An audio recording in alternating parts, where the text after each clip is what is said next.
Assalamualaikum warahmatullahi wabarakatuh. Salam sejahtera untuk kita semua. Perkenalkan, saya Ima Rahmani Hasanah, SHMH. Saya dosen tetap program studi ilmu hukum Strata 1 Fakultas Hukum Universitas Pamulang. Kali ini saya akan menjelaskan mata kuliah yang saya ampu, yaitu Hukum Transportasi. Pada sesi ini adalah pertemuan ke-9, materi tentang dasar hukum transportasi udara. Video ini tentunya saya buat dalam rangka untuk memenuhi persyaratan sertifikasi dosen tahun 2026, yaitu pernyataan diri dosen dalam unjuk kerja Ketridrama Perguruan Tinggi atau PDD UKTPT di aspek pengajaran. Adapun deskripsi dan informasi umum terkait dengan mata kuliah Hukum Transportasi, mata kuliah ini merupakan mata kuliah wajib bagi mahasiswa semester 3 di program studi ilmu hukum Fakultas Hukum Universitas Pamulang. Mata kuliah Hukum Transportasi merupakan mata kuliah yang dirancang untuk memberikan pemahaman menyeluruh mengenai dasar-dasar hukum transportasi dan juga aturan-aturan yang digunakan di Indonesia maupun internasional. Capaian pembelajaran mata kuliah atau CPMK setelah mengikuti perkuliahan ini, mahasiswa diharapkan mampu memahami dasar hukum transportasi udara, mahasiswa mampu memahami peraturan yang berlaku pada pengangkutan udara, mahasiswa mampu menjelaskan perizinan angkutan udara, mahasiswa mampu memahami perjanjian dan konvensi internasional dalam pengangkutan udara. Dalam mata kuliah ini, mahasiswa akan mempelajari dasar-dasar hukum transportasi udara, peraturan-peraturan, dan juga perizinan yang berlaku pada pengangkutan udara. Selain itu, mahasiswa juga akan mengetahui peraturan dasar yang dipakai untuk transportasi udara dan juga peraturan yang dibolehkan atau tidak dibolehkan untuk pengangkutan udara. Mata kuliah ini mengintegrasikan aspek peraturan dan dasar-dasar hukum dalam penerbangan sehingga mahasiswa mampu memahami keterkaitan peraturan dasar dalam penerbangan ataupun transportasi udara. Mata kuliah ini terdiri dari 2 SKS yang dilaksanakan selama 1 semester ke depan. Adapun sistem pembelajaran dilaksanakan secara sinkronus dan asinkronus, di mana dalam sistem pembelajaran sinkronus dilaksanakan secara tatap muka di dalam kelas dan asinkronus dilaksanakan secara daring melalui web LMS Universitas Pamulang. Metode pembelajaran dilakukan dengan teknik ceramah interaktif, tanya jawab, studi kasus. Adapun komponen penilaian mata kuliah ini berdasarkan kehadiran 10%, tugas 20%, UTS 30%, dan UAS 40%. Demikian perkenalan singkat dan deskripsi mata kuliah ini. Atas perhatiannya saya ucapkan terima kasih. Assalamualaikum.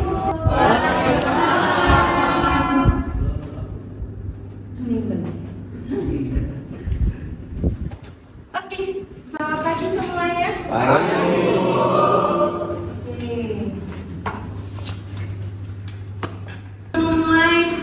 Mata kuliah pertemuan 9 ini, alangkah lebih baiknya kita berdoa menurut agama dan kepercayaan masing-masing. Berdoa dimulai.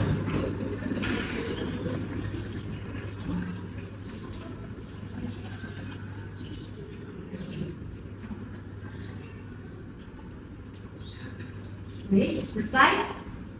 Selanjutnya saya akan absen untuk kelas ini. Baik, Adelia Widiantika, ya, Ahnaf Radana, Akbar Radot Boang Manalu, sakit, Alaisa Hatika Putri Ada, Alfia Yohanes Toas, Al-Qawiyul Azhar, Anahda Anissa Bikasyam, Daniel Maldo, izin, Delvina Putri Habibah, Febrian Nasution, Hadir Bu. Meriza Akbar Irni Tasya, Hadir Bu. Fitria Nur Nabila, Francisca Alia Fasya, Helena Herma Natasha, Ihwanuddin, Ferzan Ardiansyah Putra, Lucy Evan Vanda Risma Yanti, Miftahuddin Sakir, Muhammad Agung Lesmana, Muhammad Deksel Anggoro, Muhammad Kelvin Ilham, Hadir Bu. Natasha Nurul Hikmah, Nurul Lela Mujianti, Pramudia Arkiano Zimran, Rizky Hartawan, Safo Hamzah Ridho Firmansyah, Sandina Aulia Hermawan, Syakira Rabani, Firil Amaran Idestru, Hadir Bu. Zakiatil Fahiroh. Nggak ada ya? Baik, terima kasih. Baik, selanjutnya kita lanjutkan ke pertemuan 9 ya hari ini. Pertemuan 9 itu hukum transportasi udara. Oke, sebelumnya kan kita tentang transportasi laut. Saya pengen tahu. Sebelumnya itu, oke. Siapa yang udah tahu tentang yang kemarin kita bahas itu pertemuan 8 tentang transportasi publik? Apa arti transportasi publik? Ada yang tahu? Saya Bu. Ya, Kenza? Transportasi publik adalah sistem transportasi yang dirancang untuk digunakan masyarakat umum untuk memenuhi kebutuhan mobilitas sehari-hari. Oke, transportasi publik berarti umum ya, berarti untuk masyarakat umum semuanya. Oke, ada yang tahu tentang pengangkutan? Apa arti pengangkutan? Saya Bu. Ya, Firil? Pengangkutan itu proses pemindahan orang, barang atau hewan menggunakan moda transportasi. Oke, baik. Lanjut. Ada yang tahu tentang dasar hukum transportasi hukum laut? Ada yang tahu? Ya, Agung? Dasar hukum transportasi laut itu ada di KUHP Ya. dan Undang-Undang Nomor 17 Tahun 2008 tentang pelayaran. Oke. Ada di Undang-Undang Nomor 17 Tahun 2008 itu tentang pelayaran ya. Oke, lanjut. Kita masuk ke pertemuan sekarang yaitu pertemuan 9 yaitu tentang dasar hukum pengangkutan udara. Ya. Di sini kita membahas tentang kerangka hukum yang mengatur pengangkutan udara di Indonesia dan internasional mulai dari peraturan nasional, lalu perizinan dan konvensi internasional hingga ketentuan cabotage. Ya, apa itu cabotage nanti kita lanjutin. Oke, di sini terdapat ruang lingkup materi. Ya, ruang lingkup materinya di sini ada kita membahas tentang peraturan pengangkutan udara tentang regulasi dan regulasi nasional dan internasional yang mengatur operasional penerbangan. Lalu ada perizinan angkutan udara, prosedur dan jenis izin yang wajib dimiliki operator penerbangan. Lalu ada konvensi internasional, yaitu ada perjanjian internasional seperti konvensi Warsawa 1929 dan Montreal 1999. Ya, lalu ada ketentuan cabotage. Cabotage pengaturan hak pengangkutan domestik untuk perusahaan lokal VS asing, ya versus asing. Oke, lanjut di sini. Oke, kita berlanjut ke peraturan yang berlaku pada pengangkutan udara. Oke, sebelumnya sebelum masuk ke peraturan, ada yang udah tahu belum? Kira-kira ada yang udah tahu belum tentang hukum transportasi udara diatur oleh Undang-Undang nomor berapa? Ya, Dexter. Undang-Undang Nomor 1 Tahun 2009 tentang penerbangan. Oke, Undang-Undang Nomor 1 Tahun 2009. Oke, kita masuk ya. Di sini ada peraturan yang berlaku pada pengangkutan udara. Pengangkutan udara di Indonesia secara ketat diatur secara ketat oleh berbagai peraturan perundang-undangan. Dasar hukum utamanya yaitu Undang-Undang Nomor 1 Tahun 2009, yaitu tentang penerbangan ya, yang mencakup pengelolaan bandara, lisensi, tanggung jawab maskapai, keselamatan penumpang dan pengangkutan barang. Oke. Ada lagi juga yang mengatur tentang pengangkutan udara ini. Ada di Undang-Undang Nomor 11 Tahun 2020 tentang Cipta Kerja ya. Di situ meningkatkan investasi dan mempermudah perizinan bagi maskapai penerbangan. Oke. Ada juga di PP Nomor 32 Tahun 2021 mengatur standar pelayanan minimal maskapai dan hak-hak penumpang. Lalu ada di Permenhub. Permenhub apa? Peraturan Menteri Perhubungan. Oke. Peraturan Menteri Perhubungan PM Nomor 9 Tahun 2016 angkutan udara perintis untuk menghubungkan daerah terpencil. Oke. Di sini juga ada ditingkatkan di tingkat internasional ada standar ICAO dan IATA serta Konvensi Warsawa 1929 dan protokol Montreal di 1999 turut berlaku dalam pengaturan tanggung jawab maskapai ya. Oh ya, ada lagi satu lagi peraturan Permenhub Nomor 89 yaitu tahun 2000 berapa? 2015 itu tentang keterlambatan penerbangan untuk maskapai penerbangan ya. Oke, di sini ada hak dan kewajiban dan keselamatan dalam pengangkutan udara. Ya, kewajiban maskapai di sini ada pastinya menjamin keamanan dan kenyamanan penumpang. Lalu ada bertanggung jawab atas cek baggage, ya, bagasi. Lalu memberikan kompensasi atas kehilangan atau kerusakan barang. Lalu memastikan prosedur dangerous goods dipenuhi. Maksudnya dangerous goods ini apa? Ada yang tahu? Kira-kira dangerous goods? Ya, anak barang-barang yang berbahaya. Barang-barang berbahaya itu contohnya kayak cairan-cairan, bahan kimia yang tidak boleh masuk di dalam kabin pesawat maupun di kargo pesawat. Oke, di sini ada hak penumpang. Kalian mempunyai hak dalam transportasi udara itu ada hak, yaitu ada menerima layanan yang aman dan nyaman. Lalu ada mendapatkan informasi yang jelas, ada kompensasi atas keterlambatan atau pembatalan. Lalu ada prinsip keselamatan. Ya, di dalam hukum transportasi udara itu ada prinsip keselamatan, ada sertifikat kelayakan udara atau airworthiness wajib untuk semua pesawat sertifikatnya. Oke. Di sini ada lisensi sah bagi pilot dan awak kabin. Pilot dan awak kabin pun harus ada yang namanya sertifikatnya, yaitu kayak kalau di mobil itu SIM-nya. Ya, pilot pun ada SIM-nya.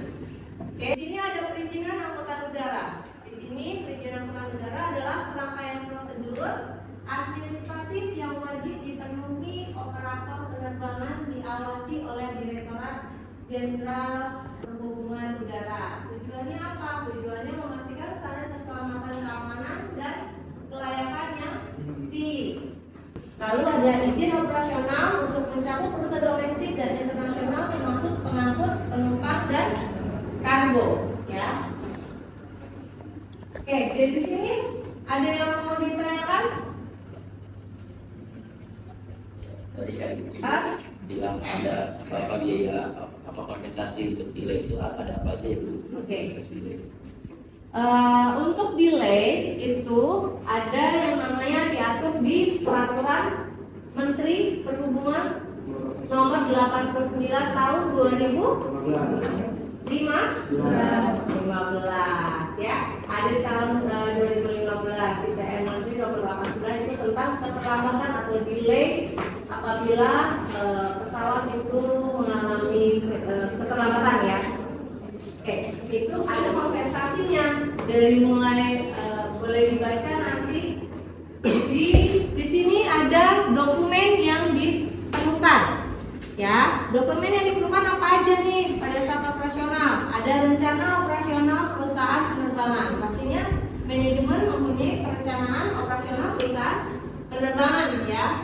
Ada laporan keuangan dan bukti modal yang mencukupi, ada daftar pesawat dan bukti kelayakan udaranya, ada sertifikat dan lisensi pilot serta awak kabin, lalu ada prosedur keselamatan dan keamanan perusahaan ya. Lalu adalah saksinya, pasti ada saksinya apabila tidak salah satu awak kabin atau sertifikat kelayakan udaranya tidak ada saksinya, pasti ada sanksinya. Sanksi pelanggarannya ada di sini. Ada denda administratif, ada pembekuan izin operasional, ada pencabutan izin usaha. Oke. Sebelumnya ada namanya Konvensi Internasional dalam Pengangkutan Udara. Ya, sebelum ada peraturan yang sekarang sudah ada di sini nih Konvensi Internasional dalam Pengangkutan Udara. Ada dua konvensi utama membentuk kerangka hukum pengangkutan udara internasional dan menjadi acuan bagi Indonesia dalam mengatur tanggung jawab maskapai. Yang dihadiri oleh Indonesia hanya ada dua sebenarnya.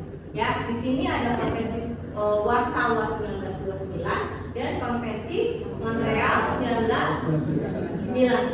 Oke, ini tentang membahas bagaimana aturan-aturan itu yang sekarang kita sudah jalani. Aturan-aturan itu semuanya dari Konvensi Montreal dan Warsawa. Oke, lanjut. Di sini ada implementasi Konvensi Montreal di Indonesia ya. Di sini ada ratifikasi dan dasar hukumnya.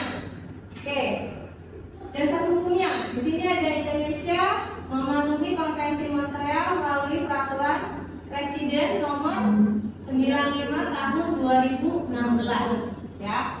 Menunjukkan komitmen mengikuti standar internasional Undang-Undang Nomor 1 Tahun 2009 tentang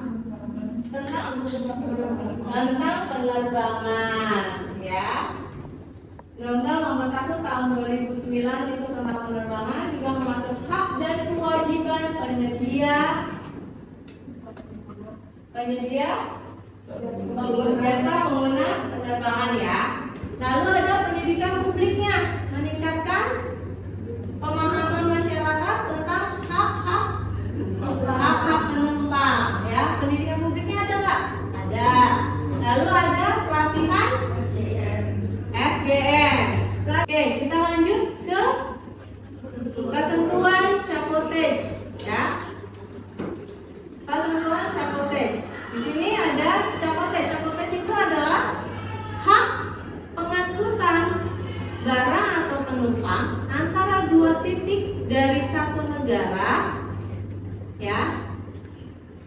Penumpang antara dua titik dalam satu negara. Oke.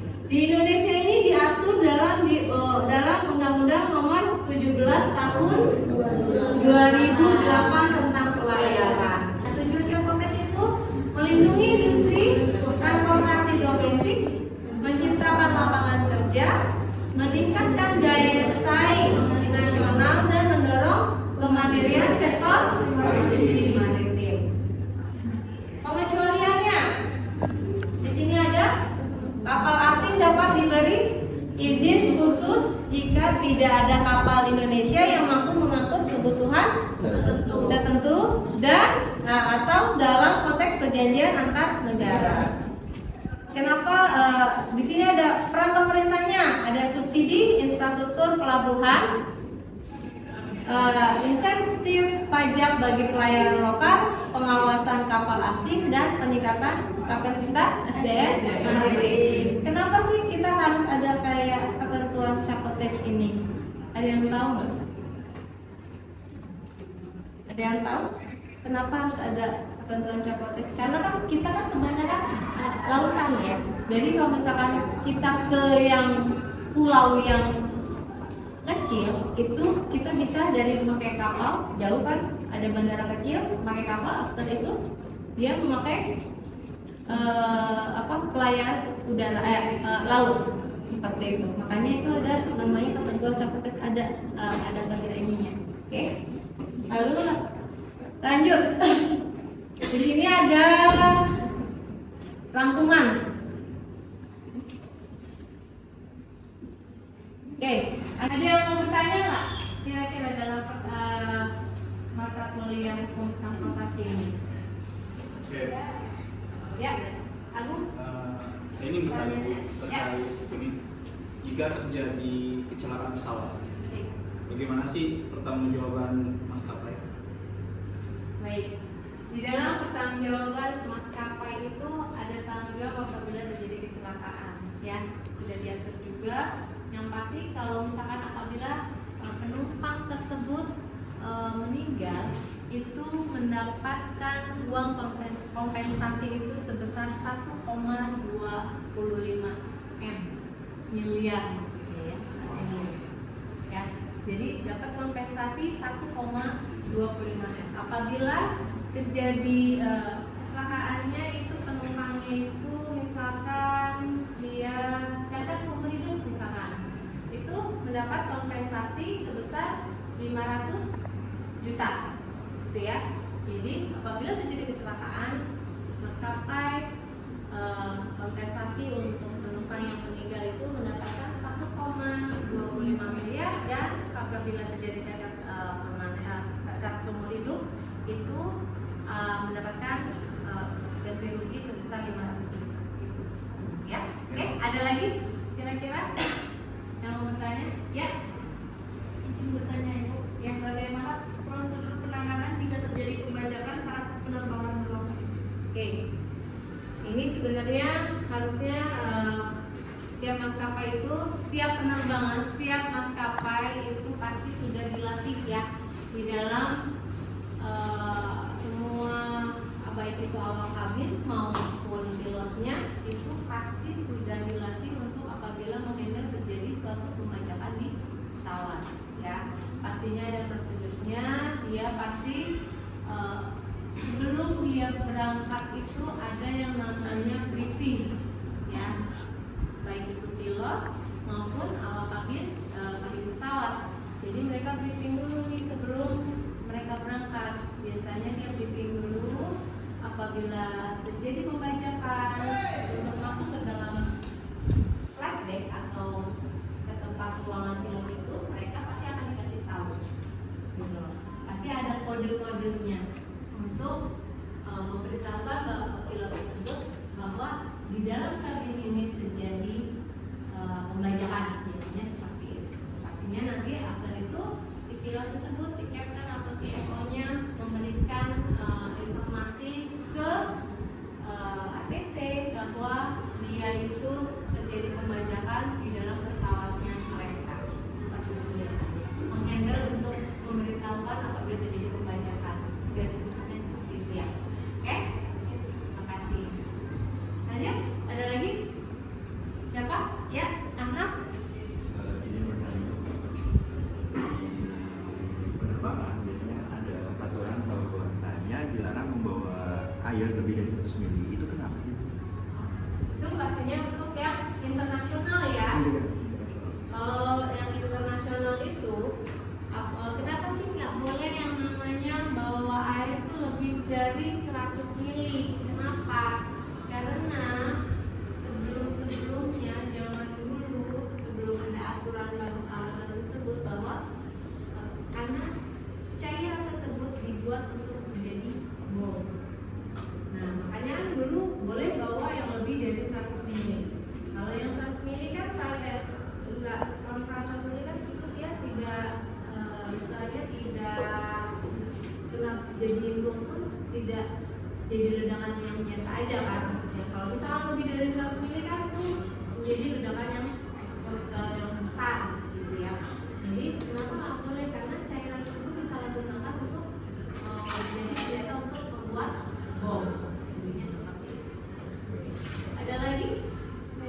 Ya? Penasaran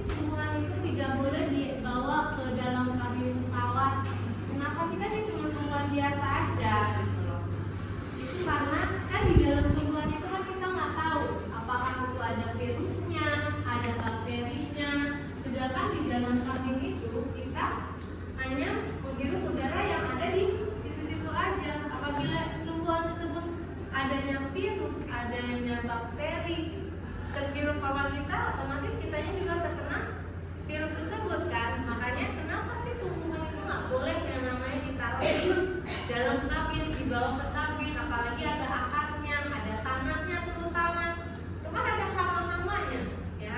Itu harus ditaruh di kargo pesawat. Jadi boleh dibawa, tetapi tidak di dalam kabin, tapi di kargo pesawat. Biasanya seperti itu, gitu ya. Kalau misalnya hewan itu gimana? Kalau hewan sebenarnya boleh atau tidak hewan naik ke dalam kabin, dibawa ke kabin pesawat. Sebenarnya kalau hewan itu di dalam pesawat itu untuk komersial ya, untuk yang umum ya. Kalau yang umum sebenarnya tidak boleh. Kalau misalkan hewan dinaikin untuk ditaruh di kabin pesawat, kenapa nggak boleh? Dia kan punya namanya sama kayak tumbuhan juga. Dia kan ada bakteri, ada virus, kita kan nggak tahu. Dan dia harus ada sertifikatnya, ada bahwa di karantina dulu nih, bahwa dia tuh bebas dari virus, bebas dari semuanya, gitu. Jadi kalau misalkan ada surat karantinanya pun dia ditaruh di kargo bawah, ada khusus untuk hewan yang bisa ditaruh di situ, khusus untuk hewan pasti ada. Tapi kalau misalkan dia punya pesawat pribadi, dia pribadi bisa, ya kan? Tapi kalau misalnya untuk komersial itu tidak bisa karena kan ada virusnya kita nggak tahu. Oke, ada lagi? Oke, terima kasih. Di sini ketentuan Capotage, di sini ada Capotage adalah hak pengangkutan barang atau penumpang antara dua titik dalam satu negara. Oke. Di Indonesia diatur di dalam Undang-Undang Nomor 17 Tahun 2008 tentang pelayaran ya. Di sini ada tujuan Capotage, pengecualian peran pemerintah, subsidi infrastruktur pelabuhan, insentif pajak bagi pelayaran lokal, pengawasan kapal asing dan peningkatan